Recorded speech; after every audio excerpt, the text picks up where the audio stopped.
Good morning, everybody. So I've been asked a couple times during the last couple weeks by some different people about like my personal story with crystals and how basically like proof in the pudding, I guess would be the saying for like behind their magic and mystical abilities. Um, so I wrote down some notes so I remember how I wanted to tell this from the beginning. And so all starts back when I was younger. I was about, I don't really know how old I was, but my uncle was getting remarried, and they both are very into Native American culture. So at their wedding, afterwards, they gave everybody these thank you little gifts, these parting like gifts that were little leather bags, like little leather pouches that you wear on your neck with a stone inside. So I got my stone and I look at it and it's this little pink rock. At the time, I had no idea what that meant, not at all. But it felt important enough to keep it with me. And I had this idea because, it was given to me at a wedding that it has something to do with correlating with love. And so I just kept it and I hung it on my light switch in my bedroom. When years later after that, I decided to run away from home because just needed to get out and do my own thing. And I took a backpack with me. That was about it. But as I was leaving, I saw this pouch hanging from my light switch and I was like, that's important. For some reason, that's important to me. So I'm going to take it with me, and I grabbed the pouch with this backpack and that's what I left home with. And through these times, I wasn't introduced to it at all, but I kept finding myself like in spiritual shops or crystal shops, and people that run the shop keep giving me stones and telling me like, you're gonna need this, you're gonna want this, and I didn't know anything about it still. So I held on to all those stones, I'd add them to my little pouch that I wore around my neck, and they kept going with my life. That was like my early 20s. I started being a little off the rails, as you'd say, and I was still very unhappy, even though leaving my situation that was making me unhappy, and I figured I'd find all this happiness and it would just come to me because I left the situation that was making me unhappy. What we all know now, coming later to learn, is you've got to do the inner work to really feel that happiness. So I was making a lot of mistakes. I was drinking a lot, I was doing drugs, and I was basically partying my life away. Still really sad, still like filling my time and my space with people that didn't have my best interest at heart at all, but I didn't want to be alone. But somehow, through all of this, crystals kept coming into my life. No matter how many times I went to a club or how many gangs I joined or whatever we did that was bad, I still kept finding these crystals coming into my life. So I held on to them. People used to make fun of me because I'd wear it and not know why. Like, I just did it because I felt like I should, and I didn't learn till later what that meant. But I kept them with me, and yeah. And then I started managing a liquor store at my depths of my alcoholism, to the point where I depended, like my body depended on the alcohol more than my mind. I wanted to be done with it, but I couldn't leave it behind. I was having seizures from not drinking.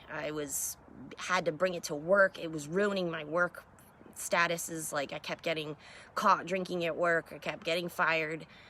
It was ruining my relationships with people, and I was still so sad. While I was working at this liquor store, however, I was wearing this pouch, and this guy walked in, and I saw him have a crystal on, and he was one of my regulars. Yes, that is a thing. Liquor stores do have regulars. And I was like, oh my gosh, you're wearing a crystal? Like, I keep a bunch of those in a pouch around my neck, and I have no idea why.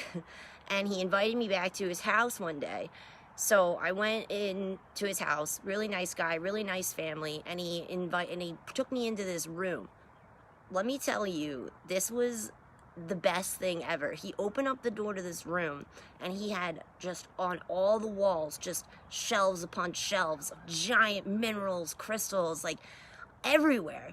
And I guess he assumed I already kind of understood what they meant, and he just starts giving some to me. He's like, you need this, you need that, you need this. And I'm just like, okay, dude. All I could think about was like, I gotta get the hell home because I gotta start drinking, you know, because I started to shake, and like that was the only thing on my mind. So I kind of didn't register how momentous this moment was because I was so distracted. But I held on to those crystals that guy had given me. I ended up moving back to my hometown area in Jersey and started to really rebuild my life. I tried to quit drinking, and I did. I had to be hospitalized for that. And I tried to take control of my life again, and I got a job, and I got another place, and of course, what did I do? I felt like I reached some level of success so that I can now control my drinking. That's what I thought. So I went back to drinking. Bad idea. But still, crystals, still in my life, still following me around. I set them up in my house. I didn't know why. I put them on my coffee table just because, you know, it just felt right to do. Keeping them around. Now, this is where it really changed for me. It was like, when I did all this, I started drinking again. I had a situation that involved a flashback of a memory I was stuffing far, far down into my subconscious. And this flashback memory caused me to hurt myself. I harmed myself. And I ended up having to be taken to the hospital and, you know, get stitches, the whole thing, the whole nine. Had to go into the psych ward and detox and start really working on my mind. But it was this specific, like, psychological ward that they put me in. It wasn't good. It's just not good. That's another story. But when I got out, I had no ride home. I didn't even know where I was. They took me somewhere in North Jersey, and a friend of a friend drove up from Philadelphia to come get me and bring me home because I didn't know who else to call. And it was upon meeting this friend of a friend, like right when I walked out of the psych ward and he's like leading me back to his car in the parking lot, he smacked sunglasses on my face. And like, I was like, wow, thank you. Didn't realize how much I needed that. And our friend, our mutual friend that was with us had said like, why'd you do that, dude? Like that doesn't, like why? And he said, cause you have no idea when was the last time she saw the sun. And that like hit me really hard. And like, I felt this connection with this kid, like he understood something that I didn't even understand. And he didn't want me to be alone that day, and our friend had to go to work, and he spent the rest of the day with me just doing fun stuff. We went to the woods, we were like by a stream, and then we were like in Five Below, and I was buying a bunch of crap I don't need kind of deal. We're standing in line, and I brought up my crystal collection, and I was like, yeah, so I'm like kind of into that, and like I don't really know what that means, but I just always feel drawn to them. He told me to put everything down in my hands that I had when I was standing in line, and he was like, get in the car, get in the effing car, we're going. And he drives me to some crystal shop in Philly, and it was in that shop that I had gained the most clarity that I've ever had. It was in that shop that I found the courage and the strength to call the people in my family and tell them that I was okay, for one, because nobody knew what had happened, and, you know, that's a scary thing. But I found courage, I found strength, I found just this enormous amount of love that I never had before for myself. Like, I was like, I'm doing the things, I'm making the steps, I'm doing whatever that is, you know?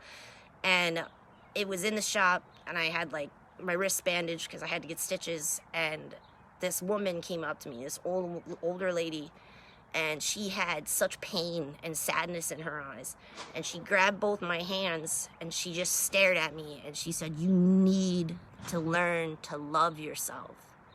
And when I opened my hands back up, she had put a small heart, rose quartz heart, in my palm, and it just meant so much because the first stone that I had gotten was a rose quartz, and I had no idea what that meant.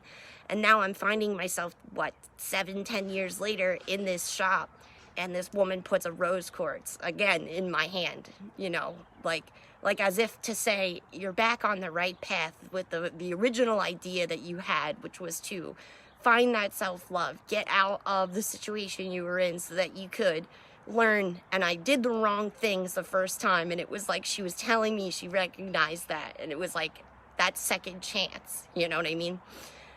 And like it just blew my mind, like how the synchronicities, the signs, all that just kind of came all in that day.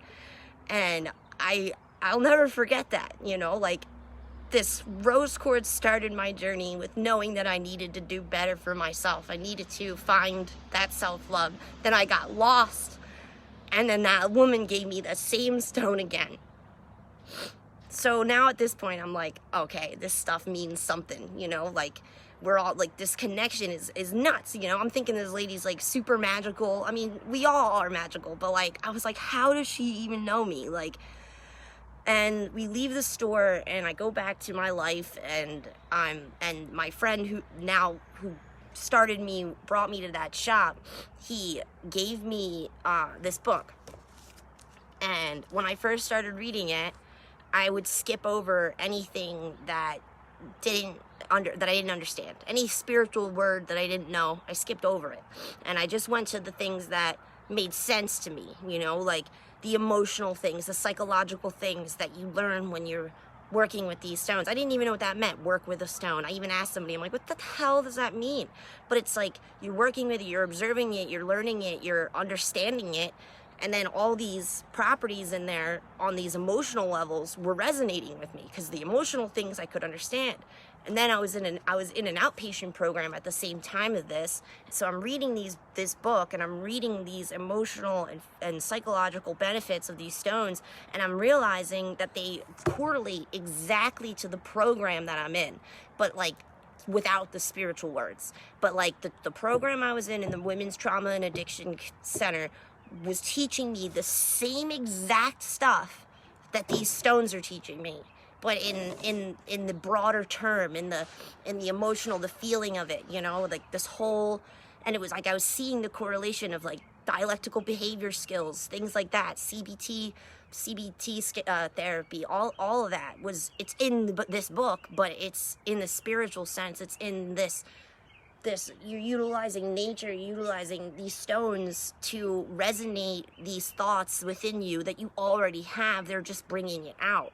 And I was seeing the correlations, and I was seeing like, okay, maybe this isn't nuts, you know, maybe this means something. I mean, if a freaking therapist and psychologist wrote a whole entire program that is literally lining up with exactly what this book is telling me, this is something. And it just sparked that idea, that initial kernel of why to keep going forward with learning. So then that's when, and I still was like ignoring all the spiritual words, because I'm like, that's just, you know, hocus pocus or whatever.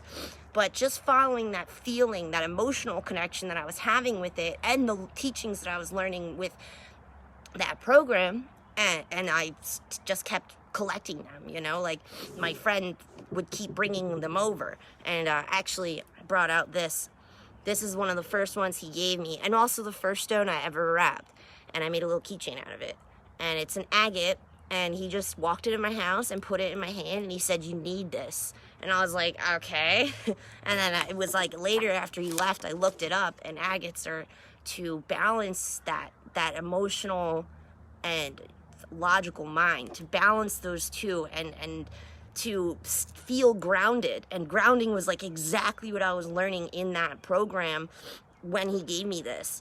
And I was like, holy shit, like it's just too many correlations, too many synchronicities. I was like, okay, there's something about this. But I was still so focused on my own emotional pain that I just didn't think too much into it. I was just like, okay, this rock means this, it's helping me with this, I'm gonna keep working with it. So then I'm just gonna keep playing around with them. I started just kind of like bashing them up with a hammer, just see how they break, see how they interact, like what does it do, like physically, you know, like how does it act as itself, how does it form? That's like another thing I was really into, because I've always been into science. So like, how do these stones form? Like I learned about metamorphic rock, sedimentary rock, you know, igneous rock, all that, and I was like so into it, and on the scientific level. And then my friend came over and he introduced this next idea to me, and he handed me a piece of sandpaper and more wire, and he was like, yeah, you can polish these. And like, I'm like, okay, I don't know why I want to, but it was something that's keeping my mind and my hands occupied away from my traumas. Because like when you're healing like that, when you're bringing all that stuff up and you're doing it sober for the first time, it's super freaking overwhelming. I'm gonna just tell you that. It's like you've ignored and suppressed emotions for how many years, and then now it's like, whoa. So I was doing all that work, but I needed like an escape. I needed something to occupy my mind and occupy my hands when I needed to like freaking rest from all the trauma, like memories and all the shit.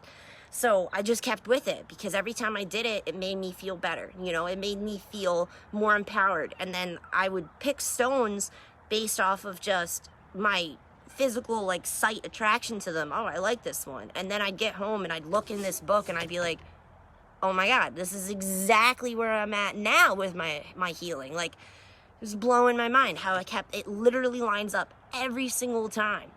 And then I just started, then that's when I finally like got online and I started like promoting my business, because I started selling little keychains and stuff like this at my job. I was just giving it away at first because it made me feel good.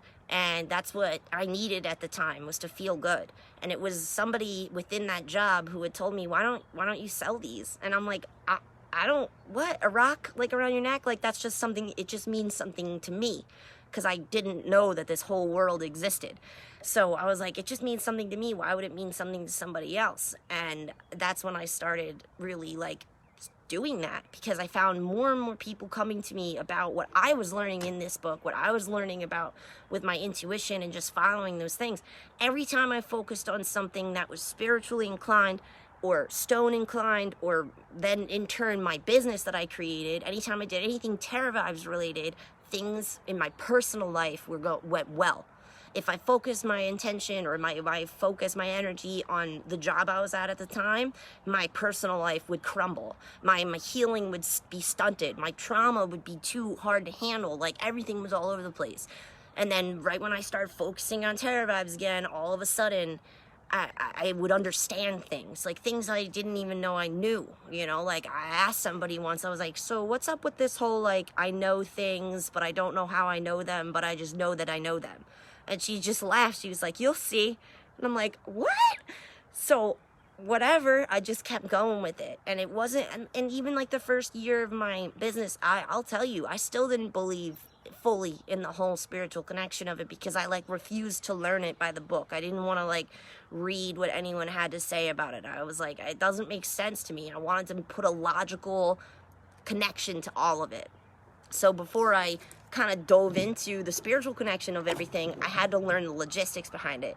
And believe it or not, there is. That's when I learned about frequency. That's when I learned about sound healing. I just started like getting everywhere that I went based off an intuitive inclination linked to my business, or linked to the crystals, linked to my drumming, or anything that was making me happy that was in that world, kept bringing me to people that kept teaching me more about it.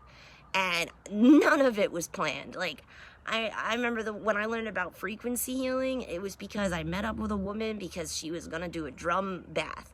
And I thought that was like a hand drum circle. And I was like, yo, I brought my drum, let's like do it.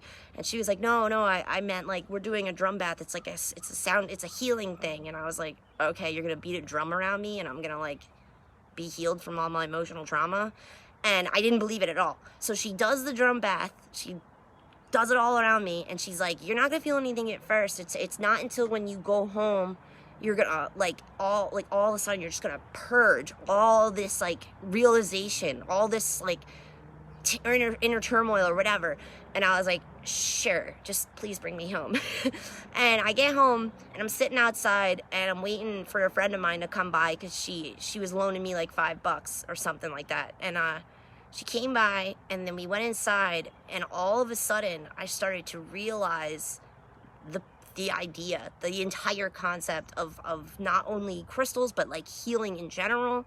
Why is it important? How it happens, how you have to like dive back into these memories, reface them, rechain, reframe it. And like all this came literally out of nowhere, seemingly nowhere. Like I was like, how I'm like realizing all this stuff, and then I hit a wall, and I was like, And I'm just realizing now, I said to my friend, I was like, that I gotta now heal the last 10 years of my life that I personally effed up because I didn't heal my childhood.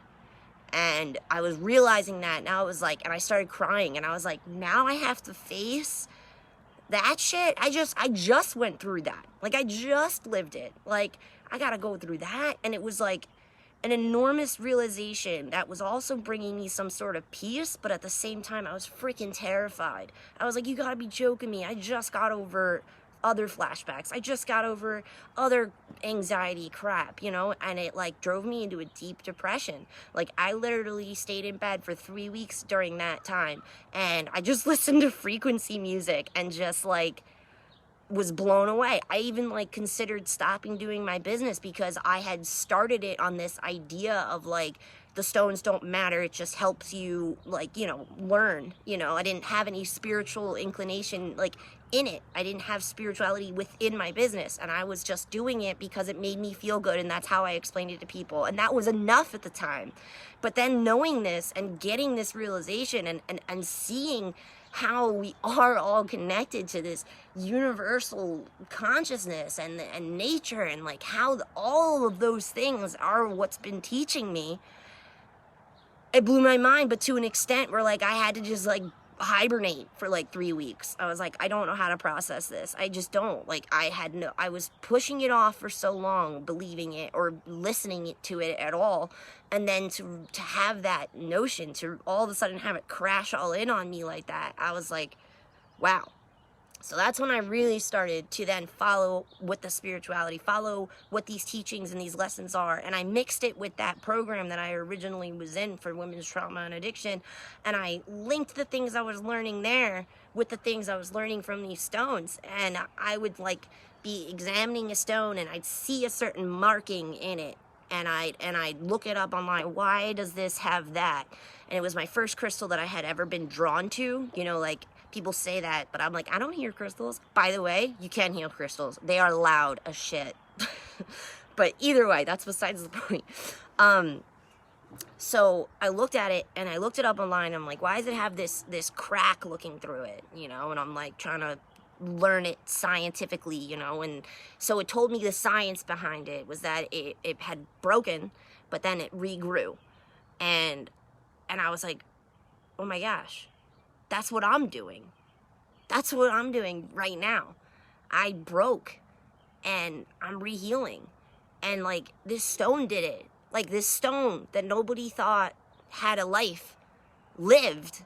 And like, that shattered it all. That was when I realized the true connection that we have with these crystals, with the lessons behind them. And it all comes from like watching how they're made, or like not watching it literally because it takes thousands of years, but I mean like looking at them and you can see how it's made. Like agate, see how it has those, that looks all swirly in there, and like that's because agate is molten lava that rushes into a pocket of underground space, and it rapidly cools in that pocket. So it's like moving really fast, but then it hits this pocket, it slows down, and it hits and it starts to swirl, and it gets all these cool patterns. Like fire agate does that, and like Botswana agate, you can really see blue lace agate with the lines. All that is because it slowly, rapidly cools in there. So learning all that, that's patience when you think about it. That's like you hitting a wall and thinking that it's like the end of your journey, but it's not. Maybe it's time to pause and let the rest of what you've learned catch up to you, you know? And that's why agates are great for grounding and balance and all that. It's like slow the F down and realize what you've already done. So like, I don't need to look that up anymore, you know? Just knowing how it's formed and how it's created, it teaches me that. And then I brought that thought further, and I'm like, okay, well, let's learn more about their connection with us. And then to find out that I mentioned in my other video, we share a silicate. It's a mineral that's also in every stone. It's also in the Earth's crust. It makes up the majority of the Earth's crust, the silicate. We are made out of silicate. Then I started thinking, we are Earth. We are made out of Earth. Like, yeah, we're not rocks, but like we are biological, like we are skin and organic. We're organic. But if we weren't organic, if we didn't come to life with the energy that comes into us, we would just be grass. We would be a tree. We would be a plant.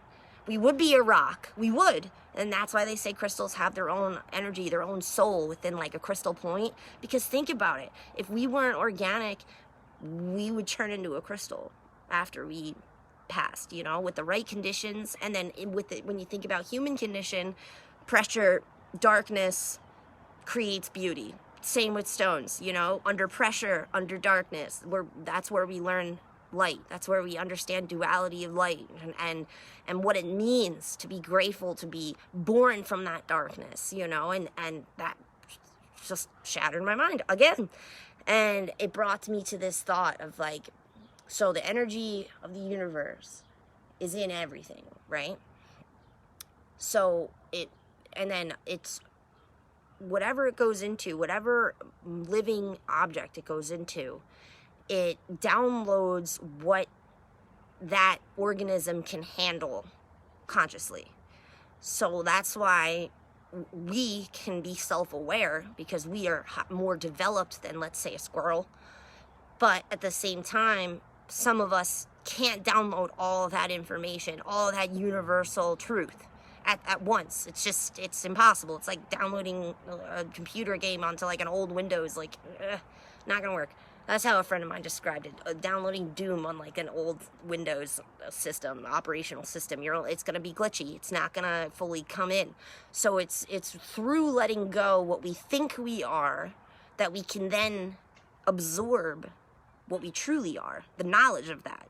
But we can't do that until we let go of trauma. We let go of the things that basically taught us to forget, you know. And I got this whole realization once again from a stone, because I'm looking at it and I'm working with it and I'm learning it, and it's making me think about this. And it's like, it's trauma and the human condition and domestication that teaches us. It makes us forget. Makes us forget the knowledge that we've already had for eons. So when you shed trauma, you shed the human condition, when you shed domestication, when you start to realize that that's not the truth, then all of a sudden you can obtain all this knowledge because you already have it. It's everywhere. Just ask it. Just ask for it. But you can't ask for it until you let go of your old beliefs. And that's what I had to do. I had to let go of this logically sound construct that I seemed logical. I had to let go of that to be able to let in. And the more I let in, the more logical it is. The spirituality and universal energy and all of that. The more you let go of what you were taught, the more you can really access the truth. So that is the truth that I've been getting through crystals, you know? And hold on, let me see if I missed anything here. No, I didn't. Wrote little pinpoint notes here. But yeah, so that's like the core of it, is the fact that it brought me to that bigger awareness. I was learning the steps in a psychological, therapeutic way in that program. But then outside of that program, I kept seeing the connections between that program and this book. You know, like it's all in there. It's literally all in there. And I didn't actually truly understand it until maybe like a year ago. You know, like I was following this path blindly not because I had full and undoubted trust. It was the fact that I knew what I was doing wasn't working. So you can't change unless you change something, right? So I had to let go. I had to let go of what I thought was the right way, because every time I thought I did the right thing, the wrong thing would happen. So letting go of that belief, you know, like letting go of the control I thought I had on my world, on my reality, which was zero. No matter how hard I worked, no matter how many things I tried to control in that life, I kept losing it all. I kept finding people that would help me lose it all. It's just the wrong things, because I wasn't learning the lesson. I wasn't seeing the truth.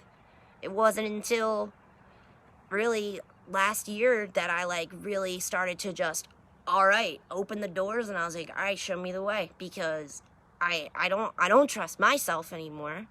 And that's what I was realizing. I was like, I'm making the wrong mistakes here. So you tell me, Stone, you tell me.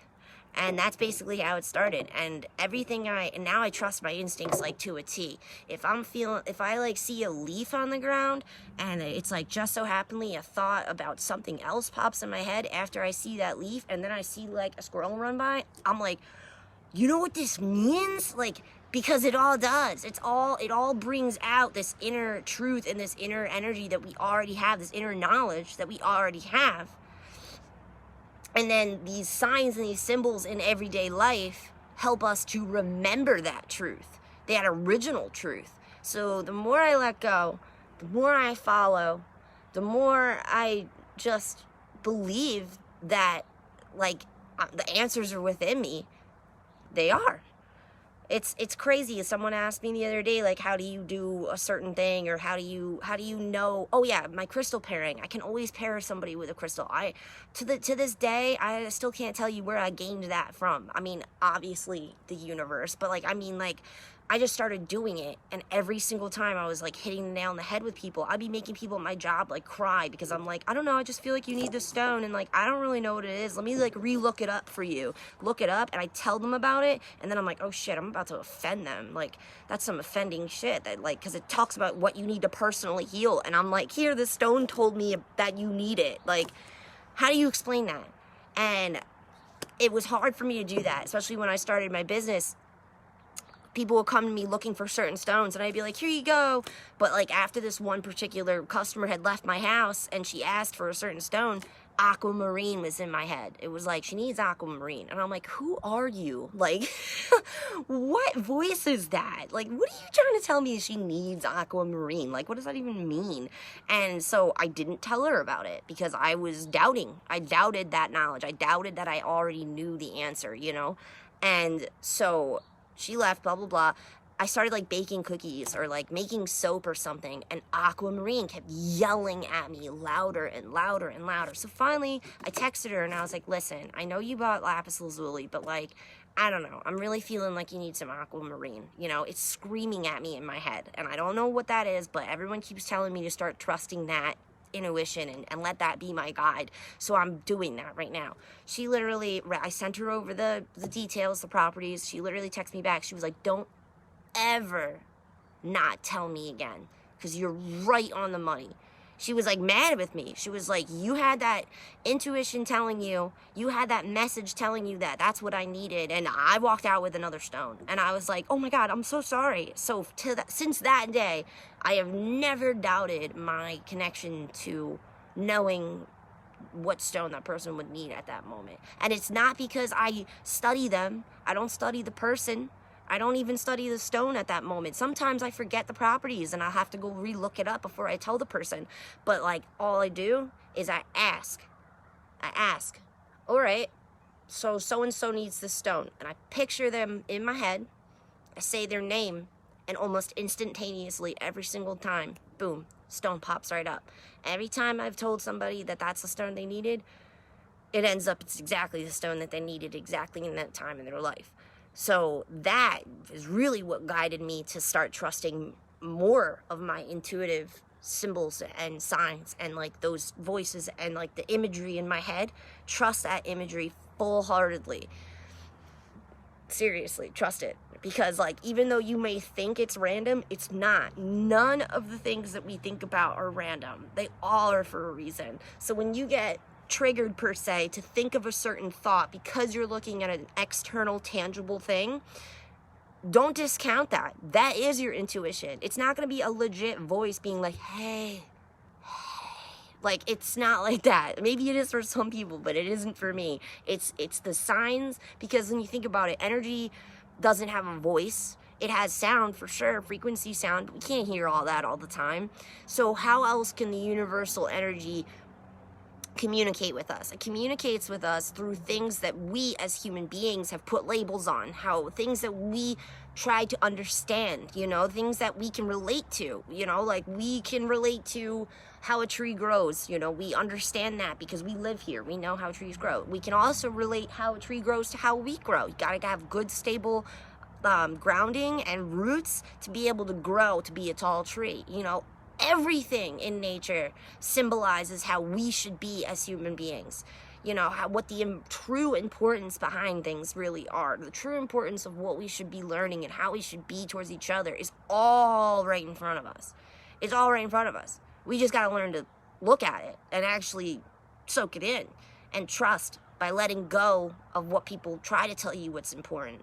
Because what's super important is literally everywhere.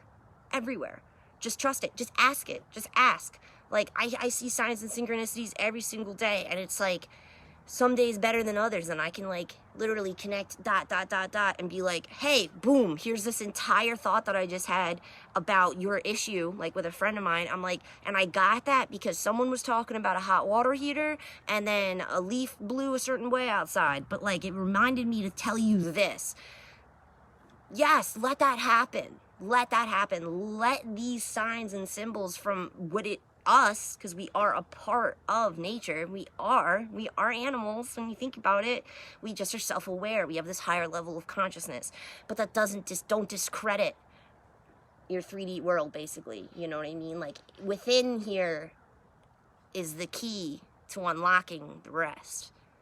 You know, I'm like, I was talking to my partner last night. I was like, there was something about grounding that really super resonated with me. And not just because I had anxiety and trauma flashbacks. Like, when I first started learning about grounding, I was just like, I was taught it in my trauma unit, and like how to bring yourself back from an anxiety attack utilizing grounding. And I was like, I don't really want to, like, look around the room and count windows. What's another, like, good way to ground, I guess? And, like, I kind of, like, learned my own way of grounding with crystals. Like, I look at the crystal, I name it, I recite its properties, I, like, look at its texture, I feel the weight of it in my hand, bam, I'm grounded. I'm right back here in this moment, and I'm also back to what's truly important, not the ruminating thoughts. But there's something about that grounding that always resonated with me, that the idea of, like, connecting with our nature, or with our natural surroundings, connecting with signs, connecting with symbols, and how they really are the access codes to your higher consciousness, to your better understanding of self. So I feel like that's been, like, my biggest calling, is, like, to try and get people to ground, in a sense, but by observing all of it, just taking it all in. Don't label it. That's what mindfulness is. You don't label it. You don't label it with judgment. You don't label it with anything else, and you just observe it. And how does it make you feel? Observe the emotion, observe the feeling, observe the everything. Just observe. And then and they say that's like using your wise mind, because your wise mind is your higher consciousness. So it all ties back in, you know. That's always been big to me. And Jules, I see you just logged on, and I am so happy that you did, because I want to tell this story about you that I wrote down. So my friend Juliana visited me after I moved, and I hadn't finished, like, unpacking, but I had considered this one crystal that I had to be lost. Like, I thought I lost it in the move, right? And she literally walked in my house, never been there before, and went right to an unopened box, dug around in it for like 2 seconds, pulled out this giant crystal, and she was like, yeah, here it is. And I was just like, what? She's like, yeah, you can't hear it? I could feel it, I could hear it, it's loud. And I was like, no. But, like, her saying that planted this seed in my mind, like, okay, there's something more to this that I'm not knowing, because how the hell did that girl know that crystal was in that box? I didn't even know the crystal was in the box. And so that stuck in my head, and then after that is when I learned about frequency and sound healing and all that too. And it was like, thank you, Jules, because without you being so confident with your own feelings and your own intuition, I would have never have taken that step into trusting my own. So thank you for that. But either way, so back to that grounding thing. But that's the whole entire thing, is like, utilize the things in your 3D world, utilize the naturally made things, the nature that you are a part of, to understand the universal truth. Because the energy can't just straight tell us. It's going to tell us through signs. It's going to tell us through synchronicities. It's going to tell us through stones, you know, through learning about things like that. Learning nature in general has taught me so much about myself. So why not? Why wouldn't rocks? Why wouldn't how people who take care of plants? I bet you guys out there know what I'm talking about. You watch a plant grow, you treat it a certain way, how you should treat yourself or how you should treat others, and the plant grows better, and you're like, oh shit. It's all in there. These are not just mindless practices, they're mindful practices. Mindfulness is the key to unlocking your unconscious. Just saying. So that's my story with crystals, and the rest is pretty much history. I became a lapidary artist. I now cut and carve stones, and I pair people with what they need, and I'm also a spiritual life coach, and I talk about this stuff all the time. I'm like getting all emotional. I did not think that was gonna happen, but like, yeah, like, wow, to see where my life had been and to where it is now, and it's all because of a rock. Yeah, that blows my mind. Trust in these things. Trust your passions. Trust what you're drawn to. Learn about them. Get involved with them. Interact with them. Don't discredit it. Like, just trust. Trust that what you've been taught might not necessarily be what the truth is. There's a difference between truth and personal truth.